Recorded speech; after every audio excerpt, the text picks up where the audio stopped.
नमस्कार मित्रांनो, तिरकस जमीन कशी मोजावी? जमीन खरेदी करण्याच्या अगोदर नक्की पहा. ही आपली जमीन आहे.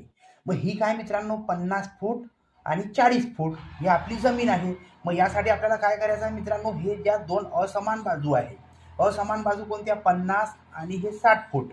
मग याची आपल्याला काय करायची आहे मित्रांनो बेरीज. असमान बाजूची बेरीज करून घेऊ. 50 अधिक 60 बरोबर याचं उत्तर किती आलं? 110. याला आपण भागीला 2 घेणार आहोत. म्हणजे आपल्याला याची लांबी मिळालेली आहे मित्रांनो. लांबी किती मिळालेली आहे आपल्याला? 55. आणि इकडे किती फूट आहे रुंदी? हे 40. मग आपल्याला रुंदी माहिती होती म्हणजे हे 40 फूट. मग यानुसार आपण काय करणार आहोत? तर 55 गुणिले 40 बरोबर ही जी जमीन आहे मित्रांनो, हे 2200 स्क्वेअर फूट आहे. मग यानंतर आपल्याला हे गुंठ्यात जर बघायचं असेल तर आपण याला 1089 ने भाग देणार आहोत. म्हणजे साधारणतः आपले जो जमीन आहे ही 2 गुंठे जमीन आहे मित्रांनो. ही आपली 2 गुंठे जमीन आहे. यानुसार आपण सुद्धा आपली जमीन मोजू शकतो. व्हिडिओ जर आवडला असेल तर YouTubeला सबस्क्राईब नक्की करा मित्रांनो. आम्ही YouTubeवर असेच नवीन व्हिडिओ अपलोड करत असतो. धन्यवाद.